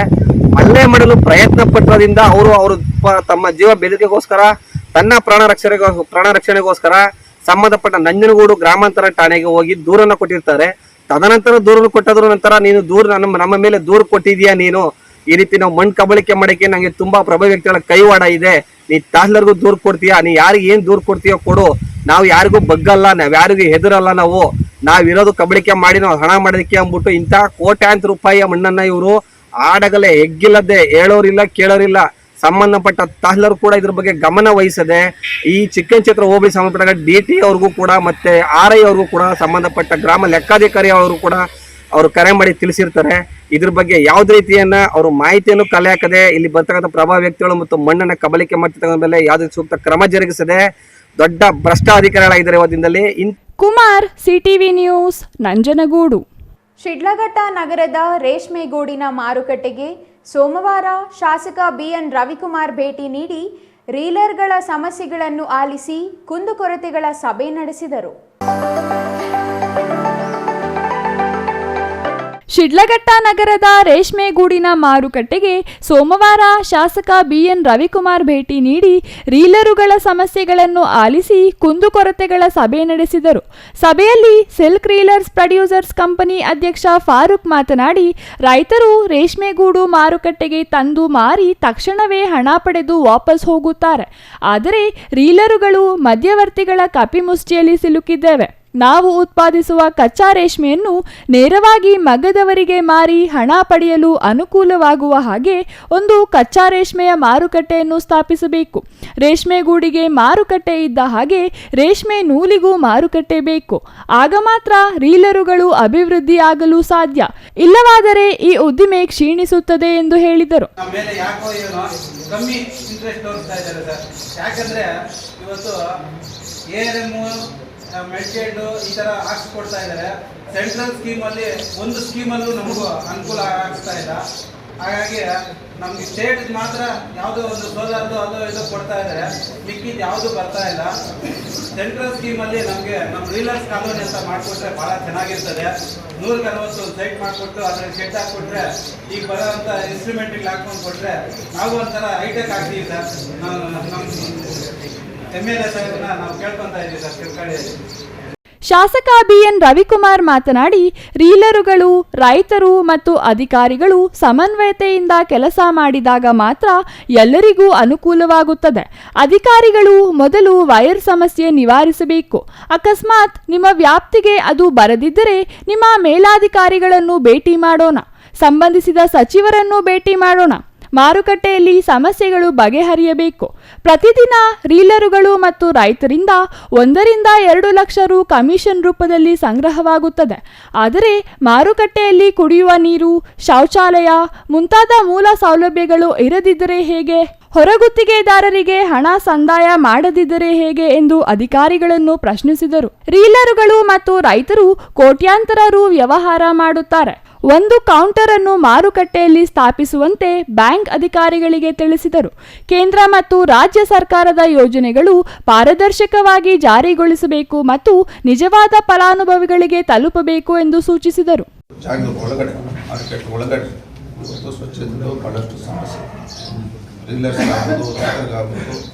ಕುಡಿಯೋ ನೀರು ವ್ಯವಸ್ಥೆ ಭಾಳಷ್ಟು ವ್ಯವಸ್ಥೆ ಇದನ್ನು ಸರಿಪಡಿಸ್ತಕ್ಕಂಥ ಕೆಲಸವನ್ನು ಇಷ್ಟು ಜನ ಇಲ್ಲಿ ಇದ್ದಾರೋ ಅವ್ರಿಗೆ ಸಂಬಳ ಅವರು ಜೀವನ ಮಾಡಬೇಕು.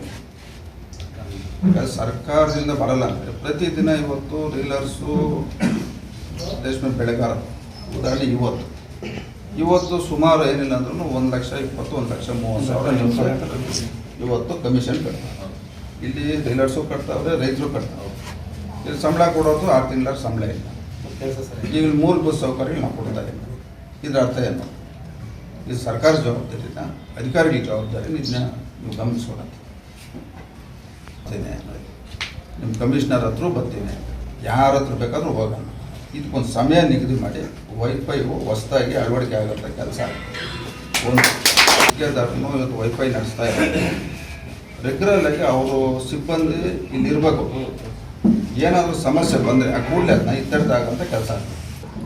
ಈಗ ನೀವು ಬ್ಯಾಂಕ್ ಅವರು ಇಲ್ಲಿ ಒಂದು ಕೌಂಟ್ರ್ ಓಪನ್ ಮಾಡಿ. ಏನು ಕೌಂಟ್ರ್ ಅಂದರೆ ಈಗ ರೀಲರ್ಸು ಕ್ಯಾಶ್ ತಂದು ಕಟ್ಟಿದಾಗ ಕಟ್ಸ್ಕೊಂಡು ಅವ್ರ ಅಕೌಂಟ್ ಅಮೌಂಟ್ ಕಟ್ಸಿ, ಒಂದು ವೇಳೆ ಅವ್ರಿಗೇನು ಕ್ಯಾಶ್ ಅವಶ್ಯಕತೆ ಇತ್ತು ಕೊಡೋಂಥ ಕೆಲಸ.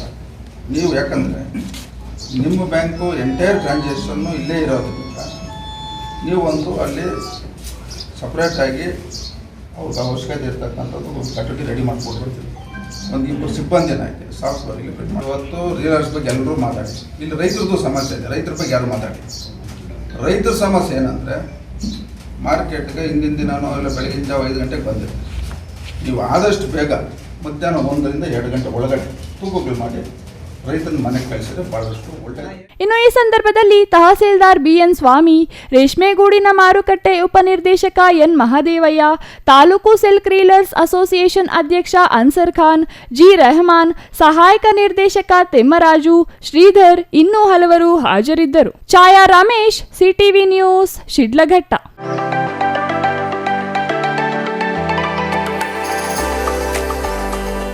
ಇಂದು ಬೆಳ್ಳಂಬೆಳಗ್ಗೆ ನಂಜನಗೂಡು ನಗರಸಭಾ ವ್ಯಾಪ್ತಿಯ ವಾರ್ಡ್ಗಳಿಗೆ ಶಾಸಕ ದರ್ಶನ್ ಧ್ರುವನಾರಾಯಣ್ ದಿಢೀರ್ ಭೇಟಿ ನೀಡಿ ಅಧಿಕಾರಿಗಳನ್ನು ಹಿಗ್ಗಾಮುಗ್ಗಾ ತರಾಟೆಗೆ ತೆಗೆದುಕೊಂಡ ಘಟನೆ ನಡೆಯಿತು.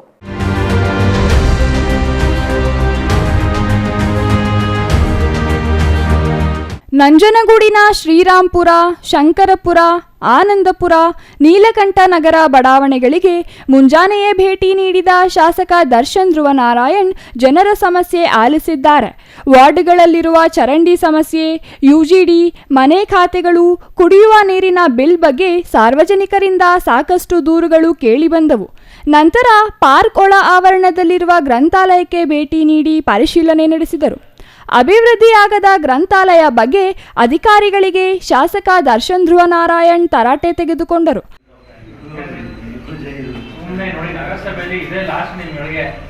ನಾನೆಲ್ಲ ಅವಳು ನೀನೆಲ್ಲ ಇವನು ಅನ್ನೋದಕ್ಕೆ ರೆಸ್ಪಾನ್ಸಿಬಿಲಿಟಿ ತಗೊಂಡು ಮಾಡಂಗಿದ್ರೆ ಮಾಡಿ, ಸುಮ್ಮನೆ ಡಿಮಾಂಡ್ ತೋರಿಸೋದಲ್ಲ ನನ್ನ ಹತ್ರ ಇಲ್ಲಿ. ಅರ್ಥ ಆಯ್ತಾ ಸರ್? ಈಗ ಫಸ್ಟು ನೀವು ಎಷ್ಟು ಬಿಲ್ಡಿಂಗು ಪೆಂಡಿಂಗ್ ಇದೆ ಅದನ್ನ ಲೆಕ್ಕ ತಗೊಳ್ಳಿ. ಫಸ್ಟ್ ಪಟ್ಟಿ ಮಾಡಿಬಿಟ್ಟು ಏನ್ ಪೆಂಡಿಂಗ್ ಇದೆ ಅದನ್ನ ಮುಂದಕ್ಕೆ ಕಂಟಿನ್ಯೂ ಮಾಡಿ. ಈ ಬಿಲ್ಡಿಂಗ್ ಇರೋದೇ ಗೊತ್ತಿಲ್ಲ ನಮ್ಮ ಇಂಜಿನಿಯರ್ಗಳಿಗೆ, ಎಲ್ಲಿ ಕೆಲಸ ಆಗುತ್ತೆ ಸರ್? ಮೇಡಮ್ ಅವ್ರು ಮಾಡಿದ್ರು ಇವ್ರು ಮಾಡಿದ್ರು ಹೋದ್ರೆ ಎಲ್ಲಾಗುತ್ತೆ. ಎಲ್ಲ ಬಿಲ್ಡಿಂಗ್ ವಿಸಿಟ್ ಮಾಡಿ. ಬಾಯಿಗಳಲ್ಲಿ ಪ್ರಸಾರ ಬಿಡಿಸ್ತೀನಿ ಹೇಳ್ತೀನಿ ನಿಮ್ಗಳಿಗೆ, ಹುಷಾರು. ಬಳಿಕ ಮಾತನಾಡಿದ ಅವರು, ಸಾಕಷ್ಟು ಯುವಕರಿಗೆ ನಿರುದ್ಯೋಗ ಸಮಸ್ಯೆ ಕಾಡುತ್ತಿದ್ದು ಅವರಿಗೆ ಉದ್ಯೋಗ ಕಲ್ಪಿಸಿಕೊಡಲಾಗುವುದು. ಬಡಾವಣೆಗಳಲ್ಲಿರುವ ಯುಜಿಡಿ ಸಮಸ್ಯೆ ಆದಷ್ಟು ಬೇಗ ಬಗೆಹರಿಸಲಾಗುವುದು. ಏನೇ ಸಮಸ್ಯೆ ಇದ್ದರೂ ದೂರವಾಣಿ ಮೂಲಕ ಸಂಪರ್ಕಿಸಿ ಗಮನಕ್ಕೆ ತರುವಂತೆ ಶಾಸಕರು ಮನವಿ ಮಾಡಿದರು. ಅದರಲ್ಲಿ ಸಾಕಷ್ಟು ನ್ಯೂನತೆಗಳಿದೆ, ಜೊತೆಗೆ ಆ್ಯಡಪ್ ಆಗ್ತಾ ಹೋಗ್ತಾ ಇದೆ. ಈಗ ನಾನು ಕೂಡ ಒಂದು ಬಿಲ್ಲನ್ನು ತರಿಸಿ ನೋಡಿದೆ, ಸುಮಾರು 30,000 ಚಿಲ್ಲರೆ ಬಿಲ್ ಬಂದಿದೆ, ಸುಮಾರು 360 ರೂಪಾಯಿಯಷ್ಟು ಬಡ್ಡಿ ಬಂದಿದೆ. ಆದ್ದರಿಂದ ಈ ಒಂದು ಭಾಗದ ಜನರಿಗೆ ಸಾಕಷ್ಟು ಸಮಸ್ಯೆ ಆಗ್ತಾ ಇದೆ. ಇದಕ್ಕೆ ಪೂರಕವಾಗಿ ಇದಕ್ಕೆ ನಾವೊಂದು ಸೊಲ್ಯೂಷನ್ ನೀಡಲೇಬೇಕು, ಇದನ್ನು ಬಗೆಹರಿಸಲೇಬೇಕು ಅಂತ ನಾವು ನಮ್ಮ ಅಧ್ಯಕ್ಷರೆಲ್ಲರೂ ಕೂಡ ಚರ್ಚೆನ ಮಾಡಿದ್ದೇವೆ. ಈಗಾಗಲೇ ಯುಜಿಡಿಯ ಬಗ್ಗೆ ತಾವೆಲ್ಲರೂ ಕೂಡ ಮಾತನಾಡಿದ್ದೀರಾ. ಯುಜಿಡಿ ಕಾಮಗಾರಿ ಇನ್ನೂ ಕೂಡ ನಮ್ಮ ಭಾಗದಲ್ಲಿ ಸಾಕಷ್ಟು ಆಗಬೇಕಾಗಿದೆ, ಅದರಲ್ಲೂ ಕೂಡ ಸಾಕಷ್ಟು ನ್ಯೂನತೆಗಳಿದೆ. ಅದಕ್ಕೆ ಪೂರಕವಾಗಿ ಇವತ್ತು ತಾವು ಹೇಳಿದ್ರಿ, ಕೇಶಮೂರ್ತಿ ಸಾಹೇಬರು ಕೂಡ ಮಾತನಾಡ್ತಾ ಹೇಳಿದ್ರು, ಕ್ಲೀನಿಂಗ್ ಪ್ರೊಸೆಸ್ ಅನ್ನೋದು ದಿನನಿತ್ಯ ಆಗುವಂತಹ ಒಂದು ಕಾರ್ಯಕ್ರಮ ಆಗಿರಬೇಕು. ಈ ರೀತಿಯಾದ ಕ್ಲೀನಿಂಗ್ ವ್ಯವಸ್ಥೆ ಆಗಬೇಕಾಗಿದೆ ಅನ್ನೋದು ಮೂಲಕ ತಿಳಿಸಿದಾಗ ಯಾವಾಗಲೂ ವಾರಕ್ಕೆ ಒಂದ್ಸರಿನೋ ತಿಂಗಳಿಗೆ ಒಂದ್ಸರಿನೋ ಆಗುವಂಥ ಪದ್ಧತಿ ಅಲ್ಲ. ಅದರಿಂದ ನಾನು ಕೂಡ ನಮ್ಮ ನಗರಸಭಾ ಆಯುಕ್ತರಿದ್ದಾರೆ, ನಮ್ಮ ಇಂಜಿನಿಯರ್ಸ್ ಇದ್ದಾರೆ, ಎಲ್ಲರಿಗೂ ಕೂಡ ಈ ಮೂಲಕ ತಿಳಿಸೋಕ್ಕೆ ಬಯಸ್ತೇನೆ. ತಾವು ಈ ರೀತಿಯಾದಂತಹ ಇಶ್ಯೂಸ್, ಈ ರೀತಿಯಾದ ಸಮಸ್ಯೆಗಳು ಎದುರಾದರೆ ನನಗೆ ನೇರವಾಗಿ ತಾವು ವಾಟ್ಸಪ್ ಮೂಲಕ ನನಗೆ ಫೋಟೋವನ್ನು ಕಳಿಸಿ, ನಾನು ಅದನ್ನು ಆ ಕ್ಷಣದಲ್ಲೇ ನನ್ನ ಕಮಿಷನರ್ಗೆ ಹೇಳಿ ಅದನ್ನು ಬಗೆಹರಿಸಲಿಕ್ಕೆ ನಾನು ಕೂಡ ಪ್ರಾಮಾಣಿಕ ಪ್ರಯತ್ನವನ್ನು ಮಾಡ್ತೇನೆ. ತಾವೆಲ್ಲರೂ ಕೂಡ ಹೇಳಿದ್ರಿ, ಇಲ್ಲಿ ಸಾಕಷ್ಟು ಯುವಕರು ನಿರುದ್ಯೋಗ ಸಾಕಷ್ಟು ಇದೆ ಅಂತ ತಾವೆಲ್ಲರೂ ಕೂಡ ಹೇಳಿದ್ರಿ. ನಾವು ಕೂಡ ನಮ್ಮ ತಂದೆ ಶ್ರೀ ಧ್ರುವೇಂದ್ರವರ ಹುಟ್ಟುಹಬ್ಬದ ಪ್ರಯುಕ್ತ ಪ್ರತಿ ವರ್ಷ ಉದ್ಯೋಗ ಮೇಳವನ್ನು ಮಾಡ್ಕೊಂಡು ಬರ್ತಾ ಇದ್ದೇವೆ. ಅದರಲ್ಲೂ ಉದ್ಯೋಗ ಮೇಳ ಬಿಟ್ಟು ದಿನನಿತ್ಯ ನಮ್ಮ ಹತ್ರ ಕೂಡ ಸಾಕಷ್ಟು ಯುವಕರು ಬರ್ತಾರೆ. ಎಲ್ಲರನ್ನೂ ಕೂಡ ಅಕಾಮಡೇಟ್ ಮಾಡಲಿಕ್ಕೆ ನಾವು ಕೂಡ ಪ್ರಯತ್ನವನ್ನು ಮಾಡ್ತಾ ಇದ್ದೇವೆ. ಆದ್ದರಿಂದ ಪ್ರತ್ಯೇಕವಾಗಿ ನಿಮ್ಮ ವಾರ್ಡ್ನಲ್ಲಿ ಯುವಕರು ಯಾರು ಉದ್ಯೋಗ ಬಯಸೋರಿದ್ದರೆ ದಯಮಾಡಿ ತಾವು ಕೂಡ ನನ್ನ ಬಂದು ನೇರವಾಗಿ ಭೇಟಿ ಮಾಡ್ಬೋದು. ಸೋಮವಾರ ಇಲ್ಲೇ ನಮ್ಮ ಆಫೀಸ್ನಲ್ಲೇ ಇರ್ತಾನೆ, 11 ಗಂಟೆ ಮೇಲೆ ಆಫೀಸ್ನಲ್ಲೇ ಇರ್ತಾನೆ. ಮಂಗಳವಾರ ಮತ್ತು ಬುಧವಾರ 2 ದಿನ ಮನೆಯಲ್ಲೇ ನಾನು ಇದನ್ನು ನೋಡ್ತೇನೆ. 9 ಗಂಟೆಯಿಂದ ಸುಮಾರು 11 ಗಂಟೆ ತನಕ ಮನೆಯಲ್ಲೇ ನೋಡುವಂಥ ಪದ್ಧತಿ ಇದೆ. ಇನ್ನು ಈ ಸಂದರ್ಭದಲ್ಲಿ ಆಯುಕ್ತ ನಂಜುಂಡಸ್ವಾಮಿ, ನಗರಸಭಾ ಅಧ್ಯಕ್ಷ ಶ್ರೀಕಂಠಸ್ವಾಮಿ, ಉಪಾಧ್ಯಕ್ಷೆ ರಿಹಾನಾ ಬಾನು, ಮಾಜಿ ಶಾಸಕ ಕಳಲೆ ಕೇಶವಮೂರ್ತಿ, ಇನ್ನೂ ಹಲವರು ಹಾಜರಿದ್ದರು. Kumar, CTV news, Nanjangud. ಇದೀಗ ಚಿಕ್ಕದೊಂದು ವಿರಾಮದ ನಂತರ ಸಿಟಿವಿ ನ್ಯೂಸ್ ಮುಂದುವರಿಯಲಿದೆ. ರಾಮೋಸ್ ಹ್ಯಾಪಿ ಹೋಮ್ ಇಂಟೀರಿಯರ್ಸ್ ಫ್ಯಾಕ್ಟರಿಯಿಂದ ನೇರ ಮಾರಾಟ. ಗೌರಿ ಗಣೇಶ ಮತ್ತು ವಿಜಯದಶಮಿ ಹಬ್ಬದ ಪ್ರಯುಕ್ತ 2 ಬೆಡ್ರೂಮ್ ಮನೆಯ ಇಂಟೀರಿಯರ್ಸ್ ಕೇವಲ 2,99,999ಕ್ಕೆ ಮಾತ್ರ. ಇಂಟೀರಿಯರ್ಸ್ ಮಾಡಿಸಿಕೊಂಡಲ್ಲಿ 50,000 ಬೆಲೆ ಬಾಳುವ ಫರ್ನಿಚರ್ ಉಚಿತವಾಗಿ ನೀಡಲಾಗುವುದು. ಎಲ್ಲಾ ಗ್ರಾಹಕರು ಈ ಅವಕಾಶವನ್ನ ಸದುಪಯೋಗಪಡಿಸಿಕೊಳ್ಳಬಹುದು. 3 ವರ್ಷಗಳ ಫ್ರೀ ಸರ್ವಿಸ್ನೊಂದಿಗೆ 100% ಕ್ವಾಲಿಟಿ. ಹಿಂದೆ ಸಂಪರ್ಕಿಸಿ Ramos furnitures paradise, Raga building, Vishal mart ಮುಂಭಾಗ, ಬಿಬಿ ರಸ್ತೆ, ಚಿಕ್ಕಬಳ್ಳಾಪುರ.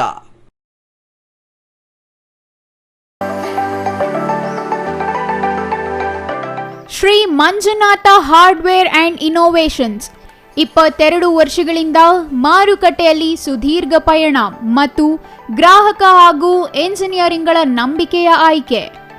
ಅತ್ಯುತ್ತಮ ಗುಣಮಟ್ಟ, ಪ್ರಾಮಾಣಿಕ ಬೆಲೆ. Engineer choices, architect choices, corporates house owners, carpenter choices, hardware dealers ಹಾಗೂ ಇನ್ನಿತರರಿಗೆ ಹೋಲ್ಸೇಲ್ ದರದಲ್ಲಿ ಸಿಗುವ ಸ್ಥಳವೇ ಶ್ರೀ ಮಂಜುನಾಥ ಹಾರ್ಡ್ವೇರ್ ಮತ್ತು ಇನ್ನೋವೇಷನ್ಸ್. ವಿವಿಧ ರೀತಿಯ ವಿನ್ಯಾಸಗಳುಳ್ಳ ಡೆಕೋರೇಟಿವ್, ಪ್ರೊಟೆಕ್ಟಿವ್, ಫಂಕ್ಷನಲ್ ಹಾಗೂ ಉತ್ತಮ ದರದಲ್ಲಿ ಗುಣಮಟ್ಟದ ಹಾರ್ಡ್ವೇರ್ ವಸ್ತುಗಳು ನಮ್ಮಲ್ಲಿ ದೊರಕುತ್ತದೆ. ವಿಳಾಸ: ರಿಲಯನ್ಸ್ ಪೆಟ್ರೋಲ್ ಬಂಕ್ ಹತ್ತಿರ, ಬಿಬಿ ರಸ್ತೆ, ಚಿಕ್ಕಬಳ್ಳಾಪುರ. ಮೊಬೈಲ್ ಸಂಖ್ಯೆ 9739393927, ಮತ್ತೊಂದು ಸಂಖ್ಯೆ 9008680303.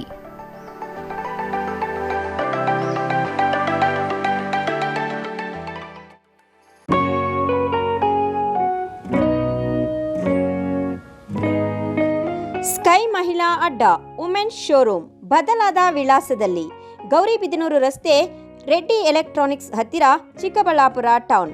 ಮೊಬೈಲ್ ಸಂಖ್ಯೆ 9916533636. 15 ವರ್ಷ ಮೇಲ್ಪಟ್ಟ ಮಹಿಳೆಯರಿಗೆ ಬೇಕಾದ ಎಲ್ಲ ತರಹದ ಬಟ್ಟೆಗಳು ಒಂದೇ ಮಳಿಗೆಯಲ್ಲಿ ಲಭ್ಯ. ಉತ್ತಮ ಗುಣಮಟ್ಟದ ಅತ್ಯಾಧುನಿಕ ಬಟ್ಟೆಗಳಿಗಾಗಿ ಭೇಟಿ ಕೊಡಿ. ಸ್ಕೈ ಮಹಿಳಾ ಅಡ್ಡ ನಿಮಗಾಗಿ ಇದೆ. 1-2 ಪೀಸ್ ಕೊಂಡರೂ ಹೋಲ್ಸೇಲ್ ದರದಲ್ಲಿ ನೀಡುತ್ತೇವೆ. ಎಲ್ಲ ತರಹದ ಆಕರ್ಷಣೀಯ ಸೀರೆಗಳು, ಮನಮೆಚ್ಚುವಂತಹ ಸೀರೆಗಳು, ಟಾಪ್ಸ್, ಲೆಗಿನ್ಸ್, ರೆಡಿ ಡ್ರೆಸ್ಸಸ್, ಮಹಿಳೆಯರ ಒಳ ಉಡುಪುಗಳು ಲಭ್ಯ. ಮತ್ಯಾಕೆ ತಡ, ಒಮ್ಮೆ ಭೇಟಿ ಕೊಡಿ. ಸ್ಕೈ ಮಹಿಳಾ ಅಡ್ಡ, ಗೌರಿಬಿದನೂರು ರಸ್ತೆ, ರೆಡ್ಡಿ ಎಲೆಕ್ಟ್ರಾನಿಕ್ಸ್ ಹತ್ತಿರ, ಚಿಕ್ಕಬಳ್ಳಾಪುರ ಟೌನ್. ಮೊಬೈಲ್ ಸಂಖ್ಯೆ 9916533636.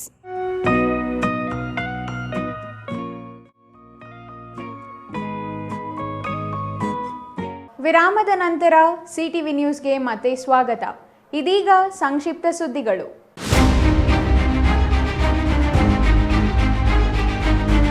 ಹೆತ್ತ ಮಗನೇ ತನ್ನ ತಾಯಿಯ ಕತ್ತು ಸೀಳಿ ಕೊಂದಿರುವ ಘಟನೆ ದೊಡ್ಡಬಳ್ಳಾಪುರ ನಗರ ಹೊರವಲಯದ ರಾಗರಾಳಗುಟ್ಟೆ ಬಳಿ ನಡೆದಿದೆ. 56 ವರ್ಷದ ರತ್ನಮ್ಮ ಕೊಲೆಯಾದ ತಾಯಿಯಾಗಿದ್ದು, ಮಗ ಗಂಗರಾಜು ಎಂಬುವವನಿಂದ ಕೊಲೆಯಾಗಿದ್ದಾರೆ ಎನ್ನಲಾಗಿದೆ. ಇಂದು ಬೆಳಿಗ್ಗೆ ಕುಡಿದ ಮತ್ತಿನಲ್ಲಿದ್ದ ಗಂಗರಾಜು ಕ್ಷುಲ್ಲಕ ಕಾರಣಕ್ಕೆ ಜಗಳ ತೆಗೆದು ತನ್ನ ತಾಯಿಯ ಕತ್ತನ್ನು ಹಿರಿತವಾಗಿ ಚಾಕುವಿನಿಂದ ಸೀಳಿ ಬರ್ಬರವಾಗಿ ಕೊಲೆ ಮಾಡಿದ್ದಾನೆ ಎನ್ನಲಾಗಿದೆ. ತಾಯಿ ಮತ್ತು ಮಗನ ನಡುವೆ ಆಗಾಗ ಗಲಾಟೆ ನಡೆಯುತ್ತಿತ್ತು. ಇಂದು ಕ್ಷುಲ್ಲಕ ಕಾರಣಕ್ಕೆ ಆರಂಭವಾದ ಜಗಳ ಕೊಲೆಯಲ್ಲಿ ಅಂತ್ಯವಾಗಿದೆ. ಮಾತಿನ ಜಗಳ ವಿಕೋಪಕ್ಕೆ ತಿರುಗಿದ್ದು, ಕುಡಿದ ಮತ್ತಿನಲ್ಲಿದ್ದ ಮಗ ಗಂಗರಾಜು ತಾಯಿಯನ್ನು ಕೊಲೆ ಮಾಡಿದ್ದು, ನಂತರ ಘಟನಾ ಸ್ಥಳದಿಂದ ಪರಾರಿಯಾಗಿದ್ದ ಆರೋಪಿಯನ್ನು ಪೊಲೀಸರು ವಶಕ್ಕೆ ಪಡೆದಿದ್ದಾರೆ. ದೊಡ್ಡಬಳ್ಳಾಪುರ ಗ್ರಾಮಾಂತರ ಪೊಲೀಸ್ ಠಾಣಾ ವ್ಯಾಪ್ತಿಯಲ್ಲಿ ಘಟನೆ ನಡೆದಿದ್ದು, ಸ್ಥಳಕ್ಕೆ ಗ್ರಾಮಾಂತರ ಜಿಲ್ಲಾ ಪೊಲೀಸ್ ವರಿಷ್ಠಾಧಿಕಾರಿ ಸಿಕೆ ಬಾಬಾ ಭೇಟಿ ನೀಡಿ ಪರಿಶೀಲನೆ ನಡೆಸಿದ್ದಾರೆ.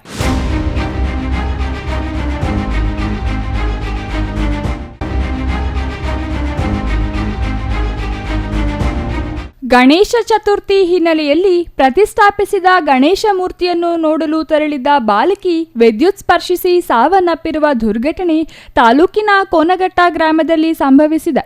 ಮೃತ ಬಾಲಕಿಯನ್ನು ಶ್ರೀನಿವಾಸ್ ಎಂಬುವವರ ಪುತ್ರಿ 13 ವರ್ಷದ ಚೇತನ ಎಂದು ಗುರುತಿಸಲಾಗಿದೆ. ಭಾನುವಾರ ಬೆಳಗ್ಗೆ ಗಣೇಶ ಮೂರ್ತಿಯನ್ನು ನೋಡಲು ತೆರಳಿದ್ದ ವೇಳೆ ವಿದ್ಯುತ್ ಅಲಂಕಾರ ಮಾಡಲು ಅಳವಡಿಸಿದ್ದ ವೈರ್ ಸ್ಕಿನ್ ಔಟ್ ಆಗಿದ್ದು ಬಾಲಕಿ ಚೇತನ ಗಮನಿಸದೆ ತುಳಿದ ಪರಿಣಾಮ ದುರ್ಘಟನೆ ಸಂಭವಿಸಿದೆ ಎಂದು ಗ್ರಾಮಾಂತರ ಠಾಣೆ ಇನ್ಸ್ಪೆಕ್ಟರ್ ಸಾದಿಕ್ ಪಾಷಾ ತಿಳಿಸಿದ್ದಾರೆ.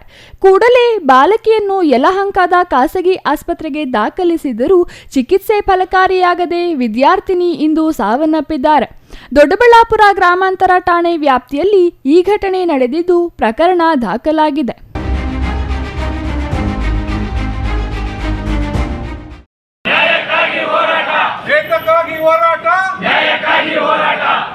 ಸರ್ಕಾರಿ ನೌಕರನಿಗೆ ರಸ್ತೆ ವಿಚಾರವಾಗಿ ಖಾಸಗಿ ವ್ಯಕ್ತಿಯಿಂದ ಧಮಕಿ ಹಾಕಿರುವ ಘಟನೆ ನಡೆದಿದೆ. ಕಂದಾಯ ಇಲಾಖೆ ನೌಕರನಿಗೆ ಕರೆ ಮಾಡಿ ಅವಾಚ್ಯ ಶಬ್ದಗಳಿಂದ ನಿಂದನೆ ಮಾಡಿದ ಆರೋಪ ಕೇಳಿ ಬಂದಿದ್ದು, ಬೆಟ್ಟಕೋಟೆ ಗ್ರಾಮದ ಸಂದಪ್ಪ ಎಂಬುವವರೇ ಬೆದರಿಕೆ ಹಾಕಿದ ಆರೋಪ ಎದುರಿಸುತ್ತಿರುವ ವ್ಯಕ್ತಿಯಾಗಿದ್ದಾನೆ. ಫೋನಿನಲ್ಲಿ ಅವಾಚ್ಯ ಶಬ್ದಗಳಿಂದ ನಿಂದಿಸಿರುವ ಸಂದಪ್ಪ ದೇವನಹಳ್ಳಿ ತಾಲೂಕಿನ ಬೆಟ್ಟಕೋಟೆ ಗ್ರಾಮದಲ್ಲಿ ಹಿಡುವಳಿ ಜಮೀನಿನಲ್ಲಿ ದಾರಿ ಬಿಡಿಸುವಂತೆ ಸಂದಪ್ಪ ಅರ್ಜಿ ನೀಡಿದ್ದು, ಹಿಡುವಳಿ ಜಮೀನಿನಲ್ಲಿ ರಸ್ತೆ ವಿಚಾರವಾಗಿ ಹಿರಿಯ ಅಧಿಕಾರಿಗಳಿಗೆ ಕಂದಾಯ ಅಧಿಕಾರಿಗಳು ವರದಿ ನೀಡಿದರು ಎನ್ನಲಾಗಿದೆ. ಹೀಗಾಗಿ ಕಂದಾಯ ಅಧಿಕಾರಿ ಗೌತಮ್ಗೆ ಸಂದಪ್ಪ ಕರೆ ಮಾಡಿ ಬೆದರಿಕೆ ಹಾಕಿದ್ದಾರೆಂದು ಆರೋಪಿಸಲಾಗಿದೆ. ಬೆದರಿಕೆ ಹಾಕಿರುವುದನ್ನು ವಿರೋಧಿಸಿ ಕಂದಾಯ ಇಲಾಖೆ ಸಿಬ್ಬಂದಿಯಿಂದ ತಾಲೂಕು ಕಚೇರಿ ಮುಂದೆ ಪ್ರತಿಭಟನೆ ನಡೆಸಲಾಯಿತು. ಸಂದಪ್ಪ ವಿರುದ್ಧ ಎಫ್ಐಆರ್ ದಾಖಲಿಸಿ ಕಾನೂನು ಕ್ರಮ ಕೈಗೊಳ್ಳುವಂತೆ ಒತ್ತಾಯ ಮಾಡಲಾಗುತ್ತಿದೆ. ಕಚೇರಿ ಕೆಲಸ ಸ್ಥಗಿತಗೊಳಿಸಿ 2 ಗಂಟೆಗೂ ಹೆಚ್ಚು ಕಾಲ ತಾಲೂಕು ಕಚೇರಿ ಮುಂದೆ ಪ್ರತಿಭಟನೆ ನಡೆಸಲಾಯಿತು.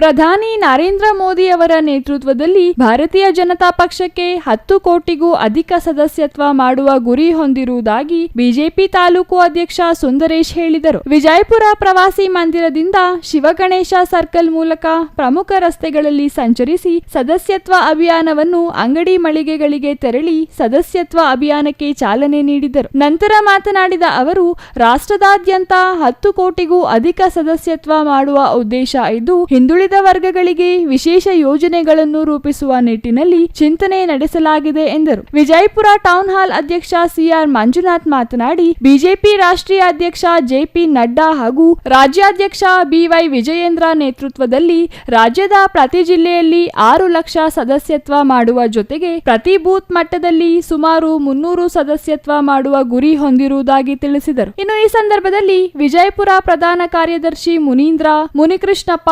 ಕನಕರಾಜ್, ಸಾಗರ್, ರವಿಕುಮಾರ್, ಶಾಮಣ್ಣ, ಸುಬ್ಬಣ್ಣ ಮತ್ತಿತರರು ಹಾಜರಿದ್ದರು.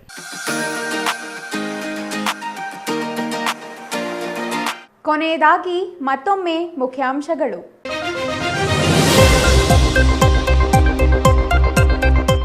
ಸ್ವಯಂ ಸೇವಾ ಸಂಸ್ಥೆಗಳ ಸಹಕಾರದೊಂದಿಗೆ ಸರ್ಕಾರಿ ಶಾಲಾ ಕಾಲೇಜುಗಳಿಗೆ ಮೂಲ ಸೌಕರ್ಯ. ಜಿಲ್ಲಾ ಮಟ್ಟದ ಶಿಕ್ಷಕರ ದಿನಾಚರಣೆಯಲ್ಲಿ ಜಿಲ್ಲಾ ಉಸ್ತುವಾರಿ ಸಚಿವ ಡಾಕ್ಟರ್ ಎಂಸಿ ಸುಧಾಕರ್ ಭರವಸೆ. ಜಿಲ್ಲಾ ಉಸ್ತುವಾರಿ ಸಚಿವ ಡಾಕ್ಟರ್ ಎಂಸಿ ಸುಧಾಕರ್ ಅವರಿಂದ ಹೂವಿನ ಮಾರುಕಟ್ಟೆ ಉದ್ದೇಶಿತ ಜಾಗ ಪರಿಶೀಲನೆ. ತೋಟಗಾರಿಕಾ ಇಲಾಖೆಗೆ ಸೇರಿದ 20 ಎಕರೆ ಜಾಗ ಹೂವಿನ ಮಾರುಕಟ್ಟೆಗೆ ಸ್ಥಳಾಂತರ ಚರ್ಚೆ. ಗೌರಿಬಿದನೂರು ನಗರಸಭೆ ಅಧ್ಯಕ್ಷ ಚುನಾವಣೆಯಲ್ಲಿ ಕಾಂಗ್ರೆಸ್ಗೆ ಮುಖಭಂಗ. ಪಕ್ಷೇತರ ಶಾಸಕ ಪುಟ್ಟಸ್ವಾಮಿ ಗೌಡರ ಬಣದ ತಕ್ಕೆಗೆ ನಗರಸಭೆ. ಬಹುಮತ ಇದ್ದರೂ ಅಧಿಕಾರ ಹಿಡಿಯಲು ವಿಫಲವಾದ ಕಾಂಗ್ರೆಸ್. ಸಂಸದ ಡಾಕ್ಟರ್ ಕೆ ಸುಧಾಕರ್ ವಿರುದ್ಧ ಕಾಂಗ್ರೆಸ್ ಸಚಿವರ ಆರೋಪಕ್ಕೆ ಒಕ್ಕಲಿಗರ ಸಂಘ ನಿರ್ದೇಶಕ ಕೋನಪರೆಡ್ಡಿ ಆಕ್ರೋಶ. ಸರ್ಕಾರದ ಹಗರಣ ಮುಚ್ಚಿಕೊಳ್ಳಲು ಕಾಂಗ್ರೆಸ್ ನಿರಾಧಾರ ಆರೋಪ ಎಂದು ಕಿಡಿ. ಇದಿಷ್ಟು ಈ ಹೊತ್ತಿನ ಸುದ್ದಿ. ನೋಡ್ತಾ ಇರಿ ಸಿಟಿವಿ ನ್ಯೂಸ್, ಇದು ನಿಮ್ಮ ಜೊತೆಗಾರ.